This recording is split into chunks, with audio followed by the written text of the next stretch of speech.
Hello, everyone. Hello. Oh, It is Monday evening again, and welcome to Death Scenes and Cemeteries. the best way to spend a Monday night. It really is. It really hmm is.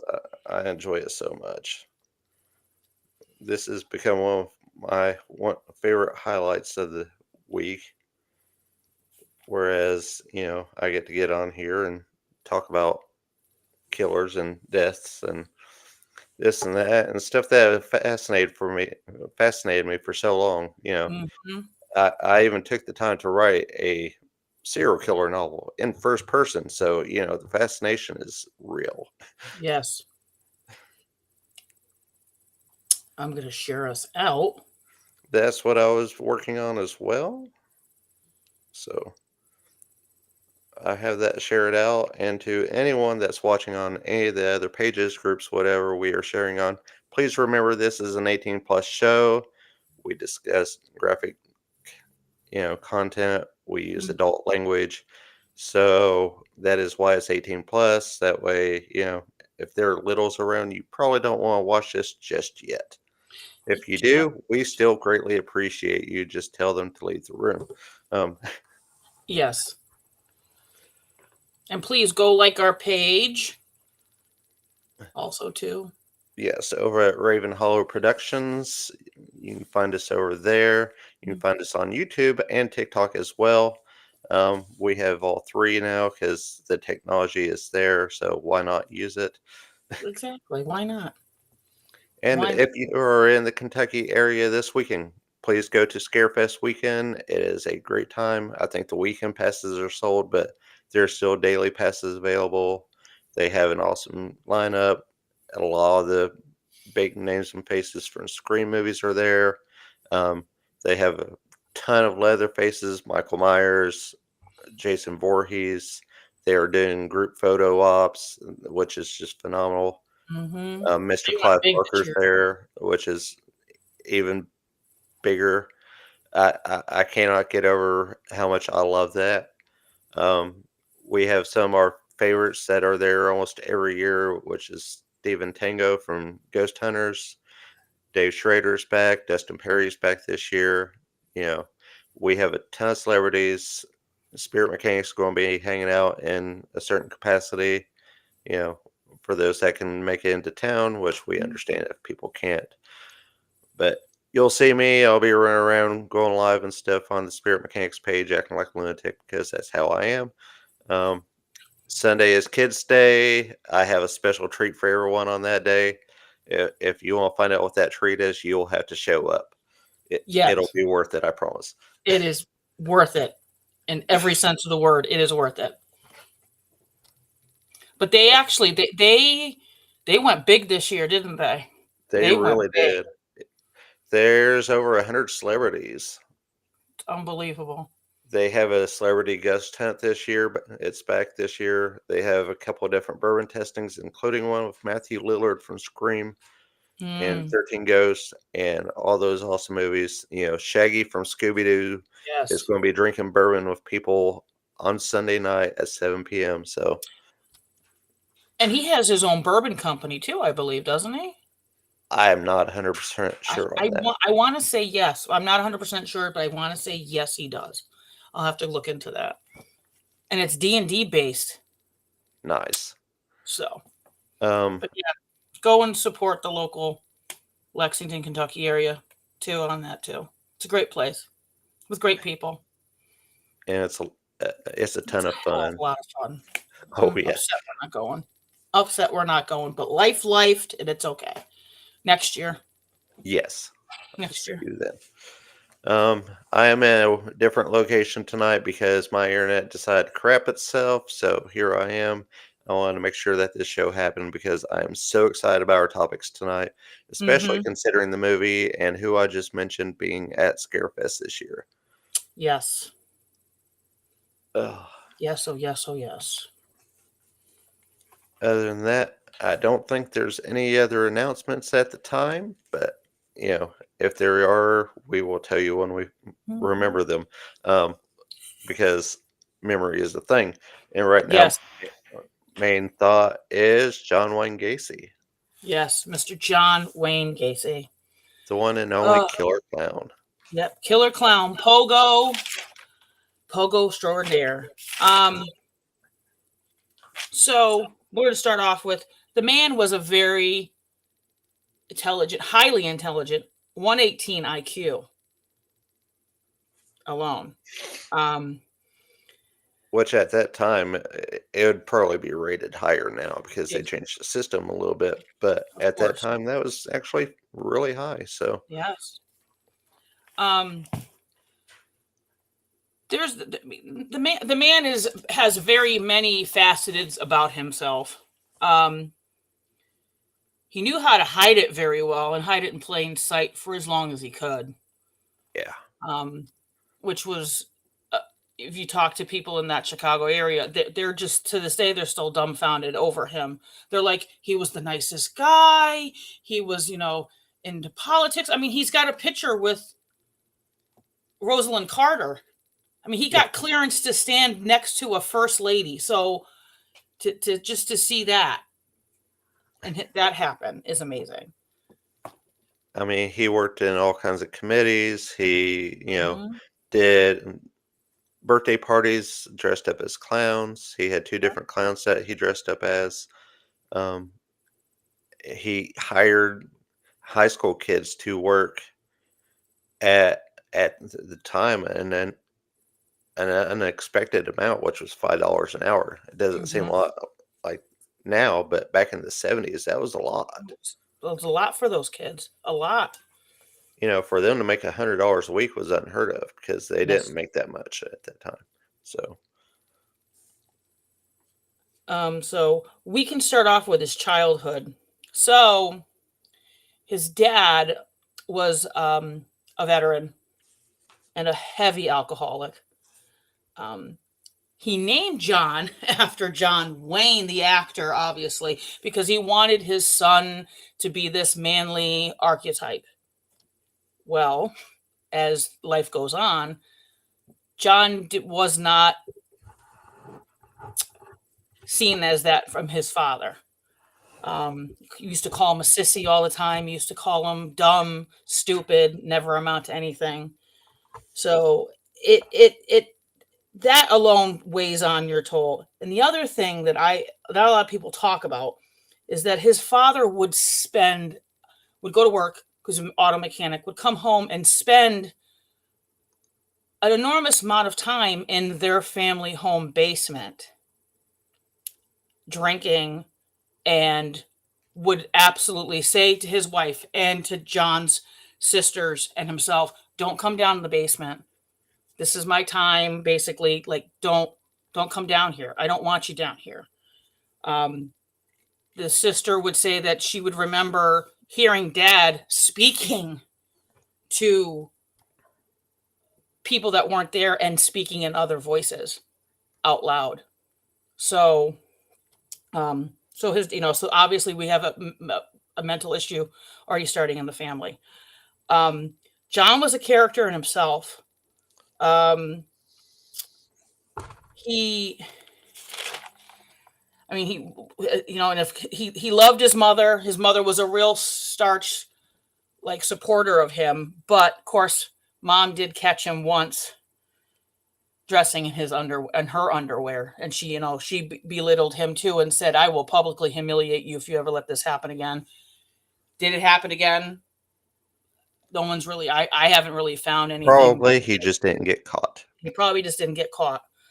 Um, then a lot of people also say his mother wasn't really so nice. So there's a lot of, he said, she said, people involved with that. I tend to think because we have video evidence of her having interviews. I mean, she was a staunch reporter. Like she loved her kid, broken or not. Um, so she was just shocked and appalled, and so were his sisters. Shocked and appalled too. Um, Oh, yeah. Even at the time of his arrest, he was planning his uncle's funeral.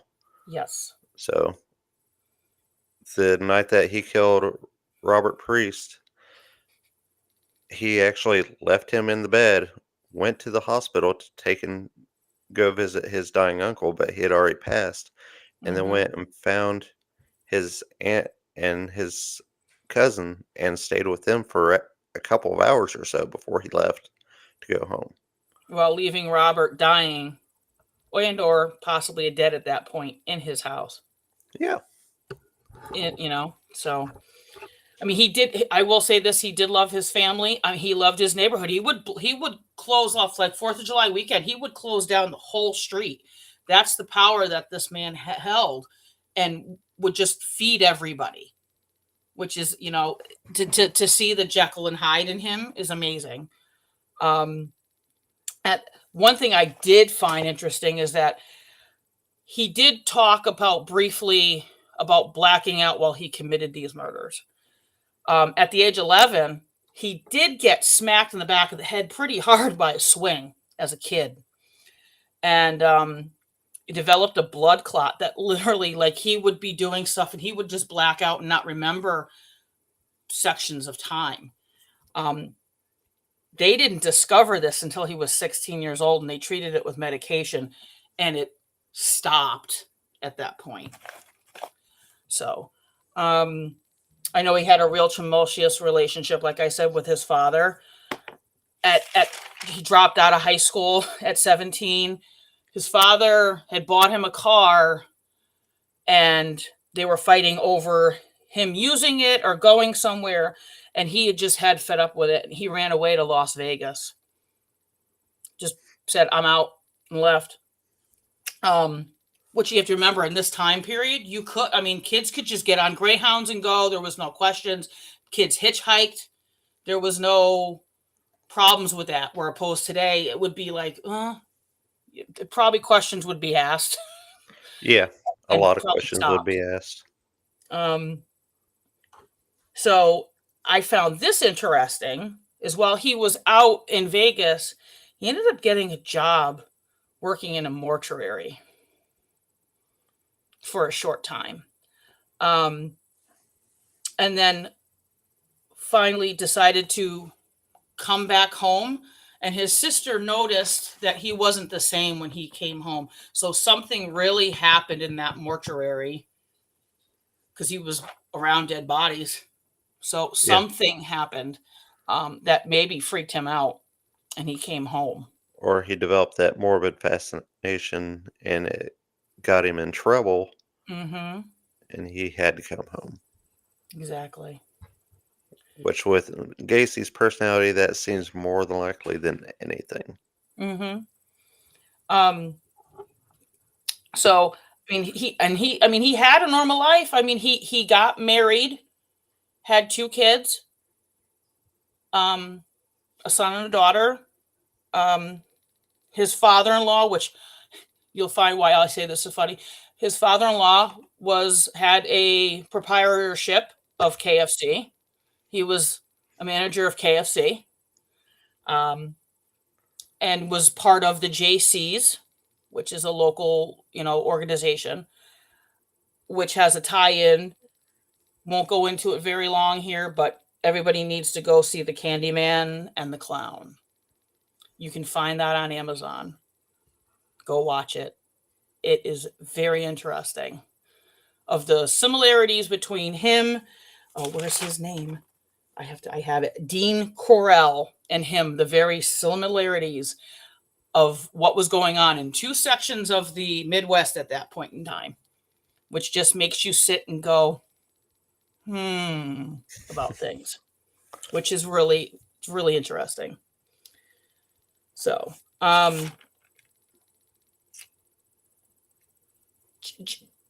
John he flip flopped his stories after he got caught. It depends upon who you talk to. A lot of the stuff that I've read, because I really love the man for some strange, odd reason, um, and always have. Um, he likes to blame people, which comes into, again, the Candyman and the Clown. Yeah. He had accomplices. My opinion, I believe he had some help. I I mean really. that's a lot of the speculation anyway, and even Mm-hmm. hit one of his former attorneys at the time. She just released a new book. I was reading about Yes. it earlier, and she believed that he had accomplices as well. He had So to. when the lawyer is like, "Yeah, he had help with all of this," and even Michael Rossi, who was around at that time and stuff, Mhm. and was real good friends with him, um, they had an unmarked car outside of his house, and Michael said that John looked at him and said, "Hey, let's fuck with him." And they made it look like Michael was leaving with the body, and Michael takes off with with the van that he was driving. And shortly after, John takes Robert Priest's body out and takes it out to dump it. Yep. So, you know, yeah, he definitely had accomplices. Whether they realized they were accomplices or not, that's still remains to be seen because John was a master manipulator. Oh, so he He had was. a talent to take and talk people into whatever he wanted them to do. Mhm. I mean, he lured he lured his victims into the house and was like, "Hey, can I show you a trick?" He put them in handcuffs, and then would be like, "Oh," and then take them off, and then would play him. He was he had to be to play the roles that he did. He had to be. Um, you know, uh, The best way to blend in sometime is it, to be right in everybody's face and just make it a joke. exactly. It truly, really is. Hence the Um, reason he dressed as a clown. yep. And he had, and he also had his other, um, call it personality, was Jack. And what was he? He was a police officer. He would flash a badge. He would be, stalking his, we'll say, prey, because technically, Yeah. um, Greyhound stations, uh, train stations, just kids. Because I mean, that's what you did the '70s. You were out and Fairs, about. amusement parks, Parks. anywhere that kids could be found and stuff around that age that he preferred. Yep. That's typically where he was. And he would, especially if they were walking out past curfew. He would, his car, he had the spotlights on it. He'd sit there and he'd flash the badge. Sometimes he'd put those kids in cuffs into his car, and saying, "Hey, like, you're out past curfew." And you have these kids that are, the youngest is 14, the oldest is 21, 22. So you have this big gamut. And you have to remember, life was so different back then. So different. So different. I mean, being a runaway, having things go on at home, you could just walk out of that house and nobody came looking. There was no seven, like how it is. You had to be gone 72 hours before they would even consider you missing. Sometimes they would just file paperwork. That's like with a lot of the victims after they recovered them after the crawl space. Some of them weren't reported till like 1980 because they're trying to find them. But meanwhile, they're saying, "Hey, I reported my brother such and such, so and so missing 1970, 1977." And here, where was he? He was in his basement. Literally. That's what happened with a lot. It was just a way different time then. Yeah, because there was what, 27, 29 bodies underneath that house. 20, 29 in the crawl space. Yeah, Four were, because, well, eventually the crawl space starts to get a little full cramped. um, and he changes up his motor, his motive, his mo. Yeah, his mo a little bit, and he's dumping them in the river. Um, he had four his or five buried in the yard. Yeah, and a lot of, one was, um, what do I have it written down here? How and who? I mean, one was by underneath his patio. Yeah, And because he was a general contractor, he could get away with this. He just dug them, and he put his barbecue over it. You know. he dug a space, made a space for the patio over top of it, filled it in with Mhm. concrete, and then set up his barbecue. Hey, Yep. I let's mean, have a his party. Exactly. I mean, not only that, I mean, and some, some people say yes, some people say no, but I tend to think, he was so close with his mother. They did have an apartment for a while when things were getting, as he just developed an itch and he needed to do stuff. The house got too small with being a contractor, so he bought the house. His mom moved in.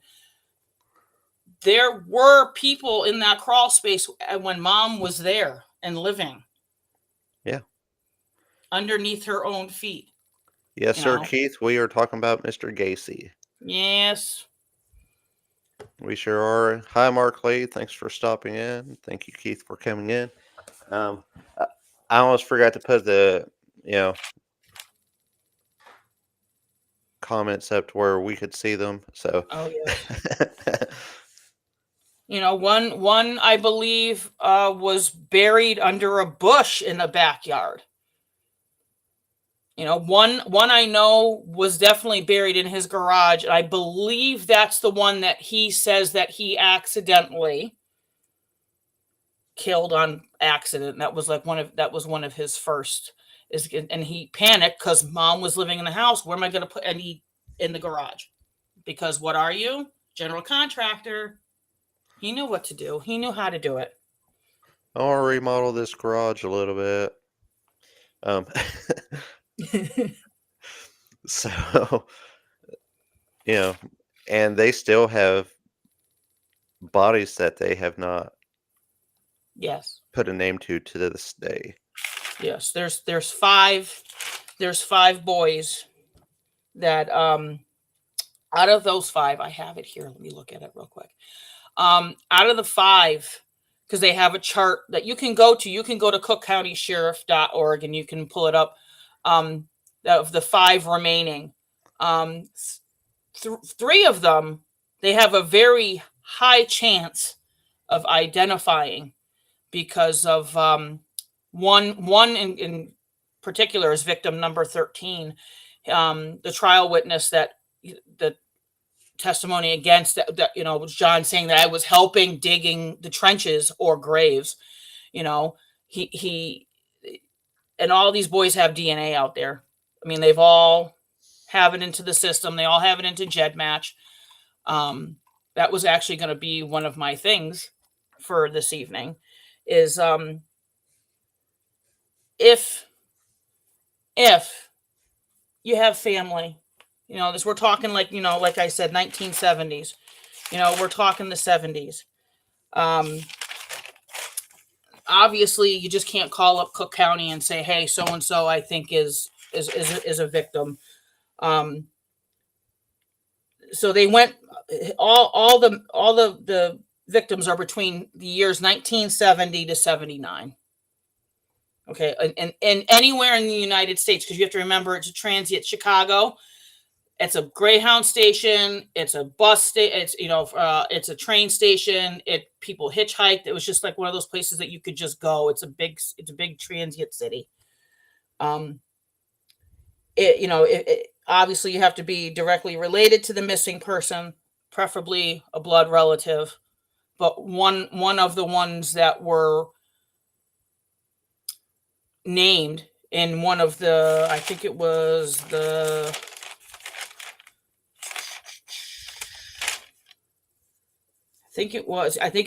Devil in Disguise on Peacock. That's where they reopened the case and they were testing DNA and they were listening to family members. So and so is missing. Please take my DNA. And that's where they found at least, because there was three of them during that time period. Um, let's try and get those five boys. They're still sitting there, and there's families that are still out there. I mean, granted, yes, moms and dads maybe not with us, but sisters and brothers and first cousins could be. And even like nieces and nephews and Nephews. stuff. Yep. Because you go into If that. you heard stories about a family member or around that age that went missing during that time, you know, any help to take and try to figure out who those boys are would be awesome. It would be It awesome. really would. Um, But like I said, you can go to Cook. You could go to Cook County. They have they have their own websites. It's called the Unidentified Victims of John Wayne Gacy. It gives you who's left, the five remaining. They're obviously they're like I said, they're the people that are willing to donate a DNA sample for comparison to the victims. They have even if you have information, because deathbed confessions, all kinds of things, they will listen to anything and everything, because Chicago, they really want to.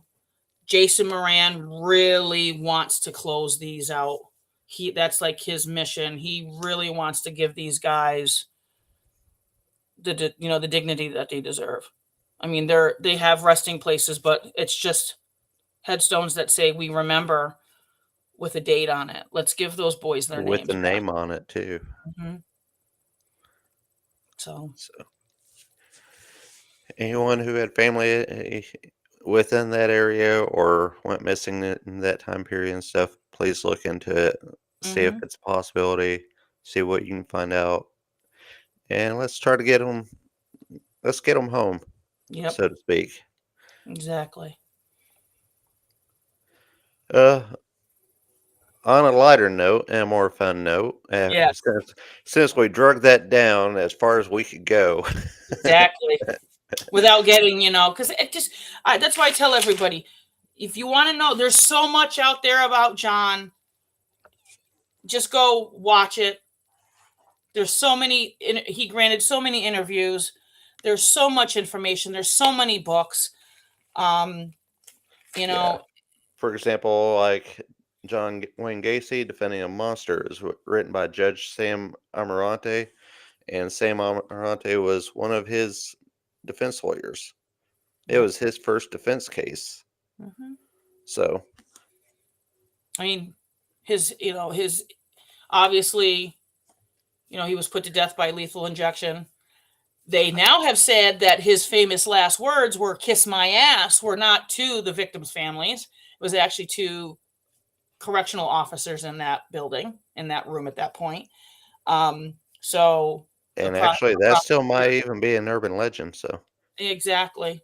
yes, Um, Gacy. yes, He was in your cell house at Statesville for 6 months. Interesting. interesting, Yeah, Mark lives in Illinois, so interesting. I mean, and he was at Juliet prison too for a short bit of time too. yeah, So John could be walking around there while you're out investigating. it was to the priest in the room. He I was said, the priest into the room. "Yeah, So, all right." And my battery is dying fast because I forgot oh my charger. I'm down no, to we can't do this. 43%. So we are going to have to switch topics on it, Yes, everybody here, let's because go. I don't want to run out of battery and my computer die halfway through the Mhm. conversation. Because that would just be the topper to my day. Scene, end. That's it. Fade to black. Fade black.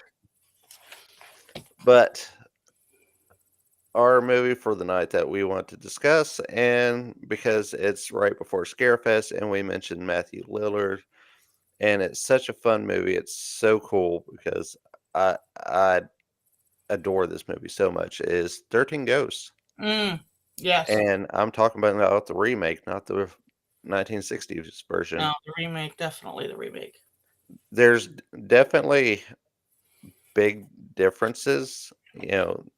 The idea is kind of similar, but they're very two extreme different movies.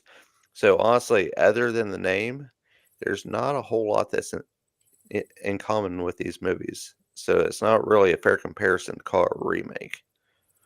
Maybe a completely redo that's Mm, closer to it. They modernized it and made it a little bit more twisted.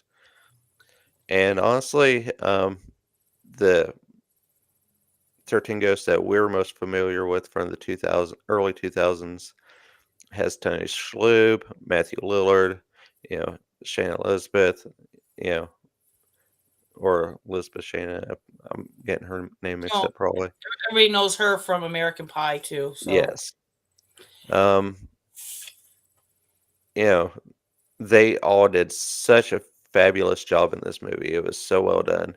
And the actors that played all the ghosts and stuff were just top notch.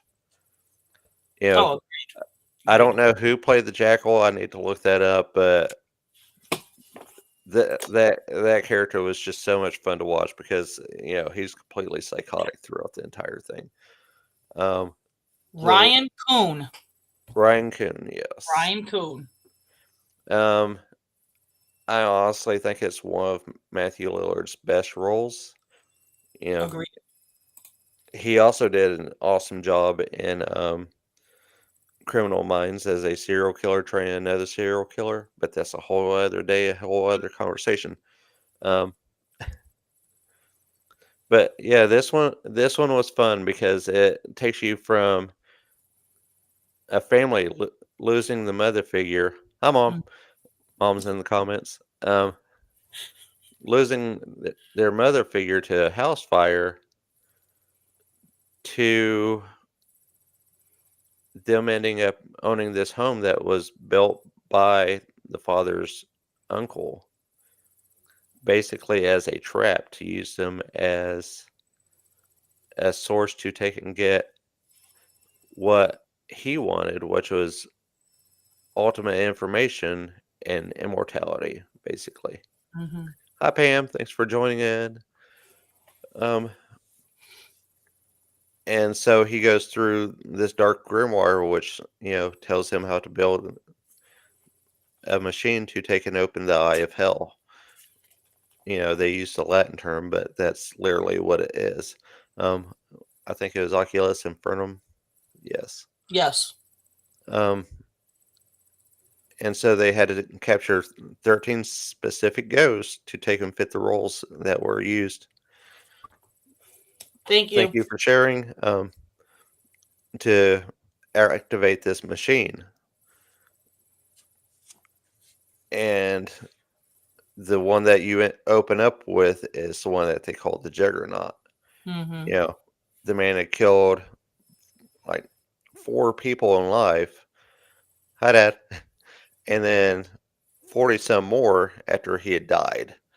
So this ghost is no joke and actually is killing people while they're trying to capture it. So it was a phenomenal scene at the beginning. Oh yes. I mean, and then and just the creativity of naming the ghosts. Yes.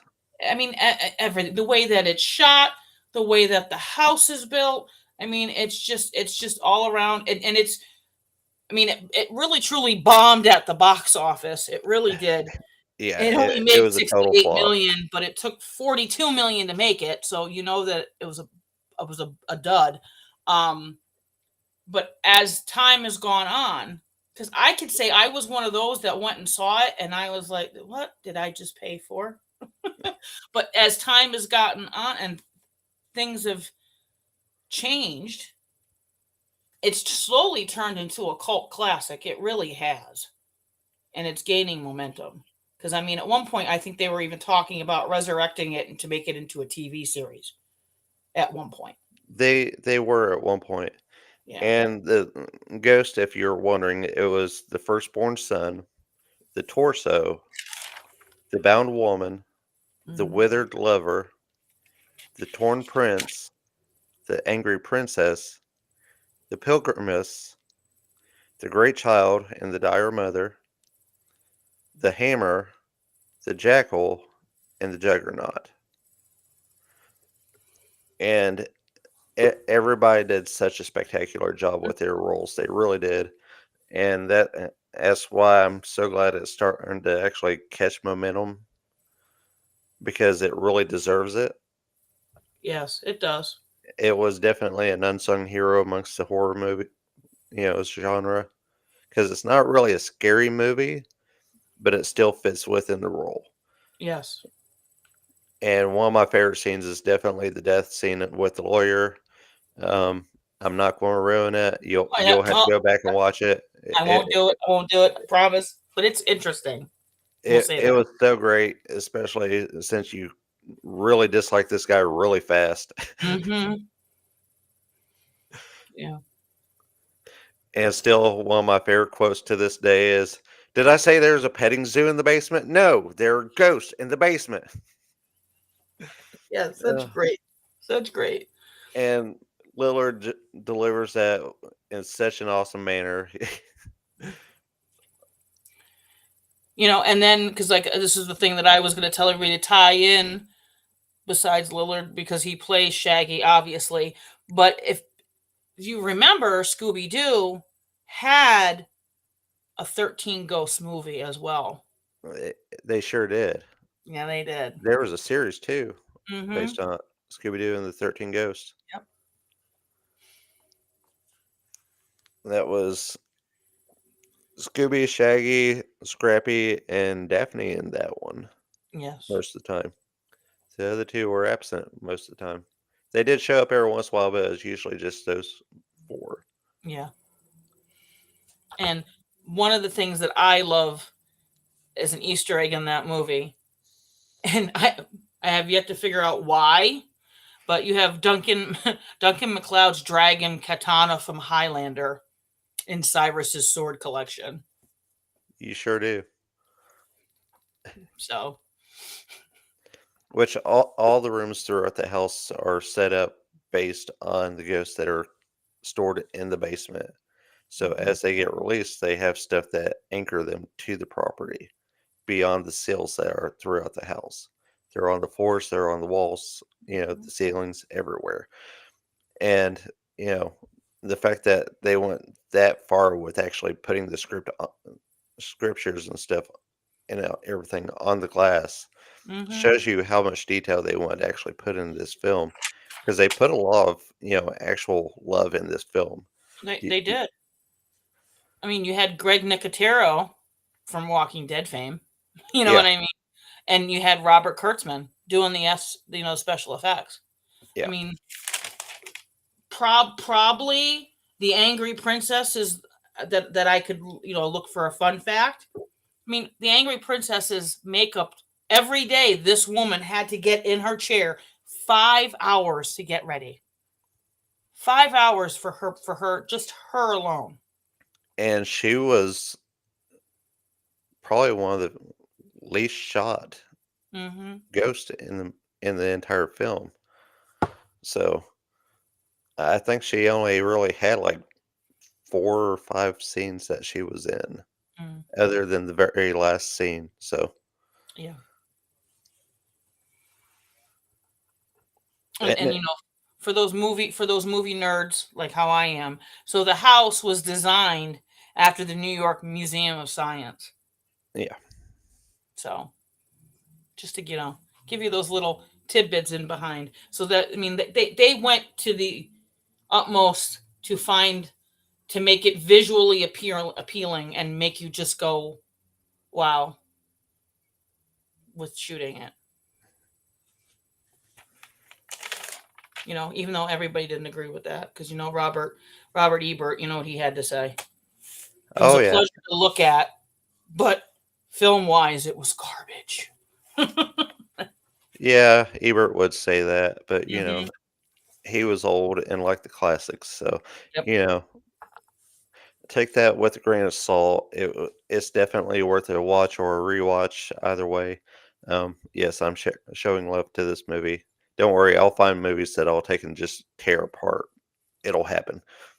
It's bound to happen because I there's mean, plenty to go to. I recently just showed it to my son because all of a sudden we're now into. I mean, yes, it's spooky season, and we always try to find something.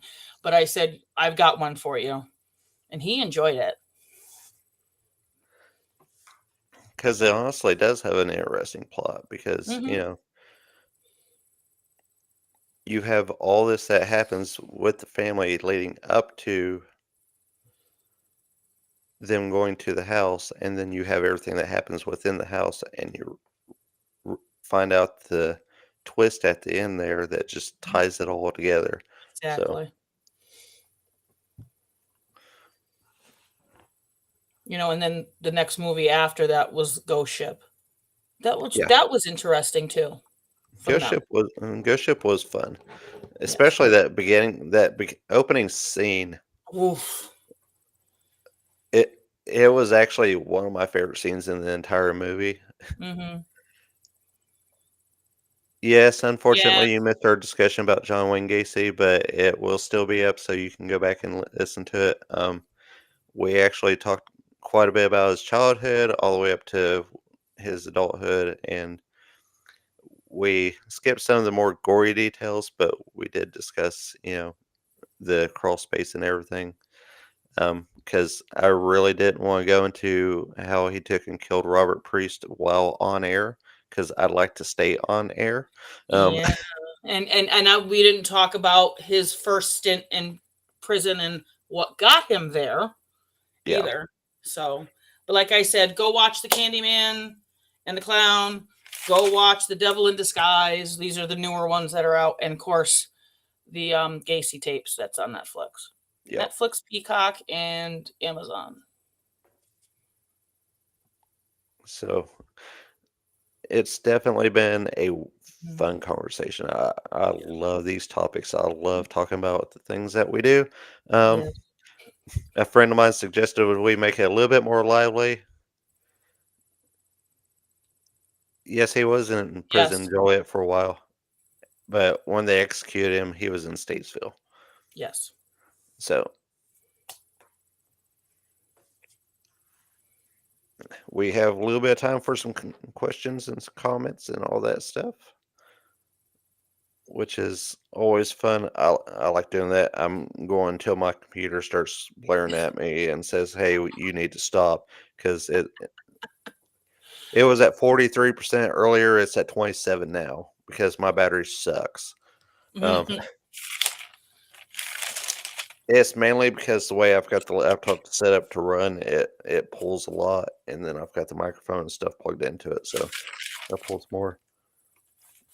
That's Joliet one of my prison was bucket your list. first. Yeah, I haven't Bucket, made it to Joliet prison yet, but I would love to. bucket list.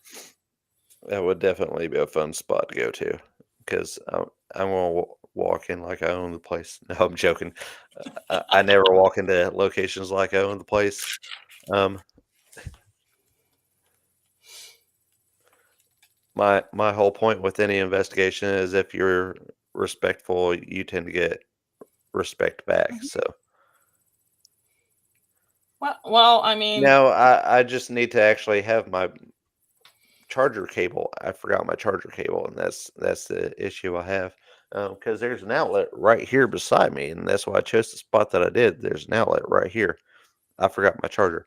Um,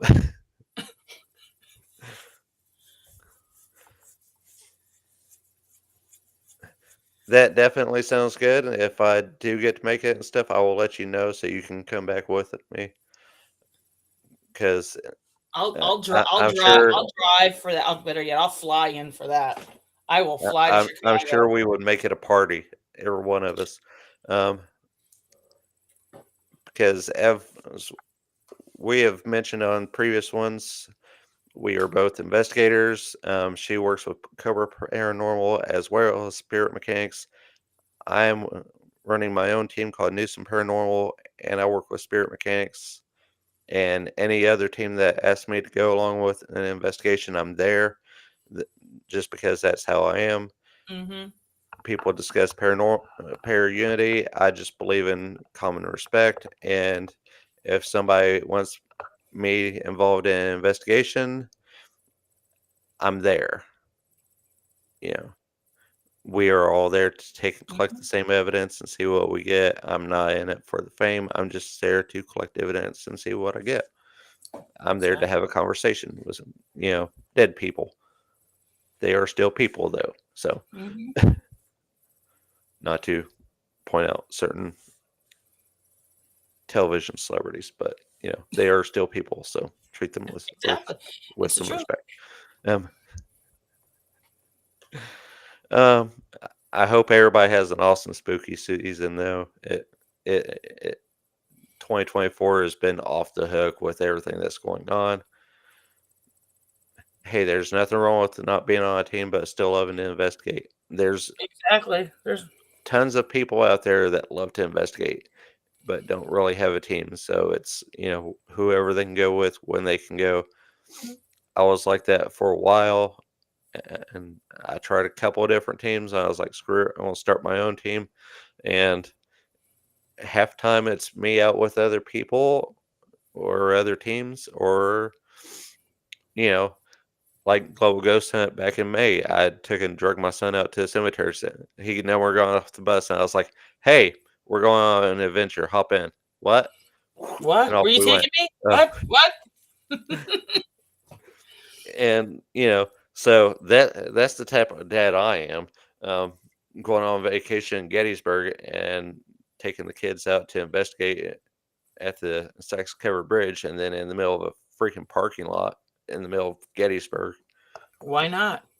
the police pulled up and they were like, "Everything okay?" I was like, "Yeah, I'm teaching them how to investigate." "Okay, have a good night," and they left. Mm-hmm. And why not? "Yes, ma'am." "All right, back to it, kids. Let's go." Exactly.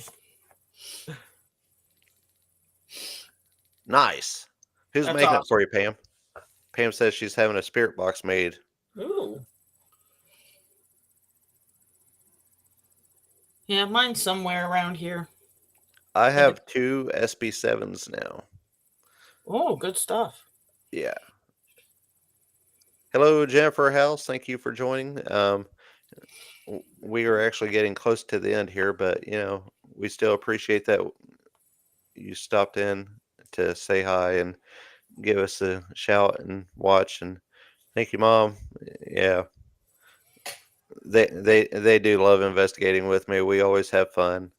I like showing them new things and teaching them how to use the equipment and all that stuff. They actually have some Austin Maynard. That's what I figured. Austin's phenomenal. He makes really great stuff. Sup, Chad? I'm doing awesome. I'm running on 4 hours of sleep. Um, Well, I mean, not only that, but Raymond. I mean, I got the privilege to go to Bob. I mean, I check off one of my big ones.